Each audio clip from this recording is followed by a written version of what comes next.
আলহামদুলিল্লাহি রাব্বিল আলামিন ওয়াসসালাতু ওয়াসসালামু আলা রাসূলিল কারীম আম্মা বা'দ ফাকাদ ক্বালা আল্লাহু তাআলা ফিল কুরআনিল মাজিদ ওয়াল ফুরকানিল হামিদ আউযু বিল্লাহি মিনাশ শাইতানির রাজীম বিসমিল্লাহির রাহমানির রহিম قل هل يستوي الذين يعلمون والذين لا يعلمون وقال النبي صلى الله عليه وسلم إنما العلماء ورثة الأنبياء শ্রদ্ধেয় সভাপতি মহাশয়, সম্মানিত অতিথিবৃন্দ, শিক্ষক মহাশয়গণ এবং আমার সামনে উপস্থিত শ্রোতা মণ্ডলী, সকলকে শ্রেণীগতভাবে সালাম আঞ্জুমানের আন্তরিক সালাম ও শুভদিনের শুভেচ্ছা জানাই। আজকের এই পবিত্র আঞ্জুমানে আমি যে বিষয়টি আপনাদের সম্মুখে উপস্থাপন করতে চলেছি সেটি হচ্ছে দ্বীনি শিক্ষার গুরুত্ব। পবিত্র কুরআন আল্লাহ তাআলা বলেন, কুল হাল ইয়াস্তাবিল লাযিনা ইয়া'লামুনা ওয়াল লাযিনা লা ইয়া'লামুন, অর্থাৎ যারা শিক্ষিত এবং যারা অশিক্ষিত তারা কি সমান? আর নবী সাল্লাল্লাহু আলাইহি ওয়াসাল্লাম বলেন, তালাবুল ইলমি ফারিদাতুন আলা কুল্লি মুসলিমিন, অর্থাৎ শিক্ষা অর্জন করা প্রতিটি মুসলমানের জন্য ফরজ। উল্লেখিত হাদিস থেকে এটাই প্রমাণ হয় যে শিক্ষা মানুষের জীবনে অতি জরুরি। শিক্ষা ছাড়া আমরা অন্ধ। যেমন একজন অন্ধ ব্যক্তি পৃথিবীর রং রূপ কোনো কিছুই অনুভব করতে পারে না, তেমনই একজন মূর্খ ব্যক্তি হচ্ছে একজন অন্ধ। তবে প্রশ্ন হলো যে কোনো শিক্ষা অর্জন করা একান্ত আবশ্যক। উত্তর হলো যে কোনো শিক্ষা অর্জন করা ফরজ আইন আবশ্যক। যে শিক্ষা অর্জন করে তাকে বিরত থাকা যাবে না, সে মহামায়ী শিক্ষাটি হচ্ছে দ্বীনি শিক্ষা। প্রিয় শ্রোতা মণ্ডলী, আপনাদের মনে প্রশ্ন জাগতে পারে যে পৃথিবীতে এত রকমের শিক্ষা থাকতে দ্বীনি শিক্ষার এত গুরুত্ব কেন? তাহলে কি বাকি শিক্ষা সব অপ্রয়োজনীয়?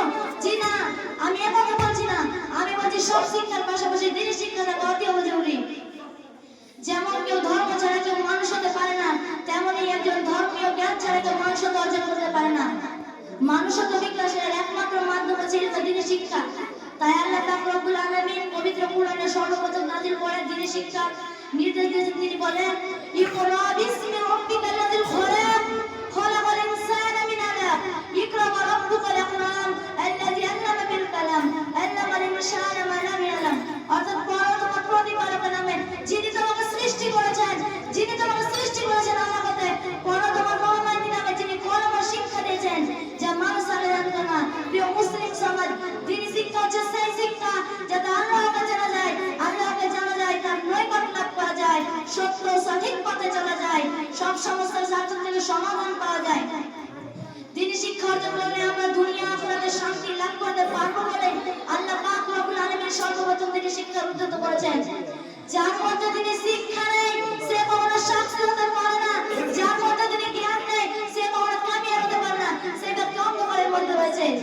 আর আল্লাহ পাক রব্বুল আলামিন বলেন, কুল ওয়া মা ইয়াস্তাবিল আ'মা ওয়াল বাশীর ওয়ালা যুলুমাতু ওয়ালা নূর ওয়ালা যিল্লু ওয়ালা হারুর ওয়া মা ইয়াস্তাবিল আহইয়া ওয়াল আমওয়াত, অন্ধ চক্ষুমান সমান নয়, অন্ধকার ও আলো সমান নয়, রাত ও দিন সমান নয়, মৃত ও জীবিত সমান নয়। এই আয়াতে শিক্ষিত এবং অশিক্ষিতের মধ্যে চারটি পার্থক্য দেওয়া আছে। উদাহরণ দিলে বুঝতে পারবেন। যেমন রাত ও দিন সমান হতে পারে না, তেমনি ছায়া ও তাপ সমান হতে পারে না, তেমনি একজন ব্যক্তি যার কাছে দ্বীনি শিক্ষা আছে এবং যার কাছে দ্বীনি শিক্ষা নেই, ওই দুইজন ব্যক্তি কোনো সমান হতে পারে না। প্রিয় মুসলিম সমাজ, তাই আল্লাহ পাক নবী সাল্লাল্লাহু আলাইহি ওয়াসাল্লাম হাদিসের মধ্যে বলেন, আন আনাস রাদিয়াল্লাহু আনহু ক্বালা রাসূল সাল্লাল্লাহু আলাইহি ওয়াসাল্লাম মান খারাজা বিতালাবিল ইলমি ফাহুয়া ফি সাবিলিল্লাহ তায়ারজি। আনাস রাদিয়াল্লাহু তাআলা আনহু বর্ণিত, তিনি বলেন, আমি রাসূল সাল্লাল্লাহু আলাইহি ওয়াসাল্লামকে বলতে শুনেছি, যে ব্যক্তি জ্ঞান অর্জন করার জন্য বের হয় সে ফিরে আসে না পর্যন্ত আল্লাহর রাস্তায় জিহাদের মাঝে আছে বলে গণ্য হয়। এই আয়াতে যে জ্ঞানের ফজিলত বর্ণনা করা হয়েছে সেটি আর অন্য কোনো জ্ঞান নয়, সেটি হচ্ছে পুরনো হাদিসের জ্ঞান। আমরা যে জ্ঞান থেকে দূরে রয়েছি, আমরা যে শিক্ষাকে গুরুত্ব দিচ্ছি না। এই শিক্ষা ছাড়া মানবতার মুক্তির বিকল্প কোনো পথ নেই। এই শিক্ষা দুনিয়া আখিরাতের শান্তির এক গুরুত্বপূর্ণ হাতিয়ার। আল্লাহ পাক ও তার নবী সাল্লাল্লাহু আলাইহি ওয়াসাল্লাম বারবার দ্বীনি শিক্ষার গুরুত্ব তুলে ধরেছেন।